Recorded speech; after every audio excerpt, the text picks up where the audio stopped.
Have you ever felt like the internet is just kind of boxing you in? Or maybe that someone's always looking over your shoulder? Well, today, we're going to build our own personal VPN. And this isn't just some techie project, okay? This is about getting some of that digital freedom back. It's about taking the keys to your own online world. Let's get into it. You know the feeling, right? You go to watch your favorite show, or maybe you're trying to use an app you really need, and nope, access denied. It is so frustrating. But what if there was a way to just walk right through those digital walls? A way to make the internet start working for you instead of against you. So what is the big deal with VPNs anyway? Well, honestly, they're like a Swiss Army knife for the internet. I mean, look at this. People use them for everything from hopping a digital border to binge watch a show to just making sure nobody's snooping on what they're doing online. And hey, if you ever work from a coffee shop, it's an absolute lifesaver for securely getting to your files. Okay, so you ready to start this journey? Let's begin with level 1, the easy way. Think of this as your starting point, the on-ramp to the world of VPNs, where everything is about convenience. This is pretty much the set it and forget it option. You've got services like private internet access, where you sign up, download the app, click a button, and boom, you're connected. It's perfect for when you just need a quick, simple solution with zero fuss. But, and this is a big but, there's a catch. And that catch is trust. When you use one of these services, you're literally routing all of your internet traffic through some other company's computers. And we all know how this goes, right? Companies get bought, their privacy policies change, and suddenly you have no idea who's looking at your data. It's a real risk. So here's the simplest way to think about it. A commercial VPN is like renting. It's easy, but you have a landlord. Building your own VPN, that's owning. Yeah, it takes a little more effort to set up, but the payoff, it's huge. You get complete and total control. So if you're ready to grab the reins, it's time to move on to level 2. Welcome to level 2. This is where you stop being a tenant on the internet and become the master of your own digital space. We're going to build your own private VPN server, and you're going to take back control of your data for good. Now I know what you might be thinking. Whoa, build my own server? That sounds really complicated. But I promise you, it's way easier than it sounds. We only need 3 things. First, a virtual server. Think of it as your own little computer out there in the cloud. Second, some software called Tailscale, which does all the complicated networking magic for us. And third, a configuration blueprint, which is really just a set of instructions we give the server.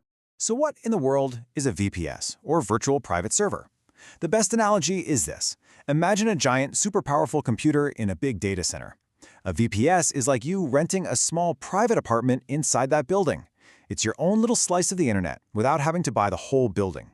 And honestly, the best part is that we can boil this whole thing down to just 4 simple steps.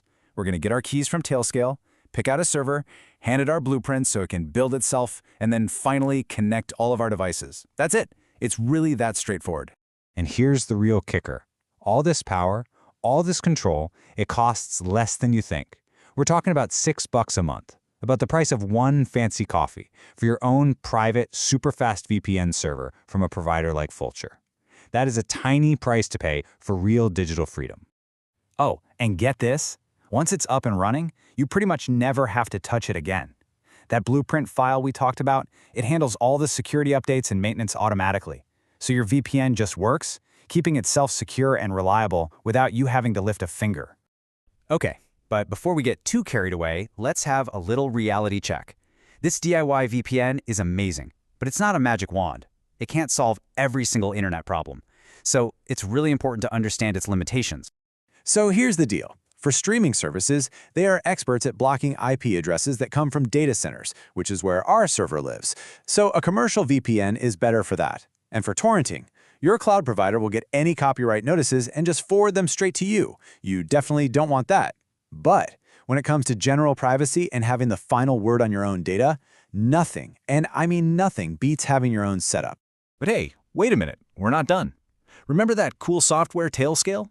It has another incredible trick up its sleeve, and this one is totally 100% free. This is a real game changer. Just imagine this for a second. You're out at a hotel, maybe on the other side of the planet, but you can securely access the files on your home computer just like you were sitting right there. That's what Tailscale can do. It creates a secure, private tunnel directly to your home network. No server rental required. So what can you do with this? Oh, the possibilities are awesome. You can check your home security cameras from your phone. You can stream games from your powerful gaming PC at home to your laptop at a coffee shop.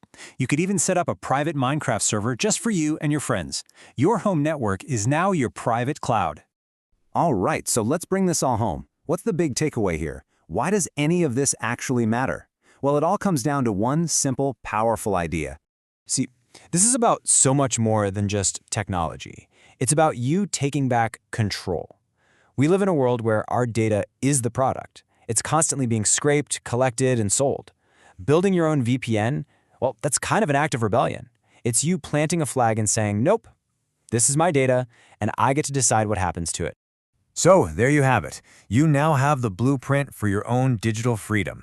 You have the knowledge to create a more open, a more private, and a more secure internet for yourself. The only question left is, what are you going to do with that control?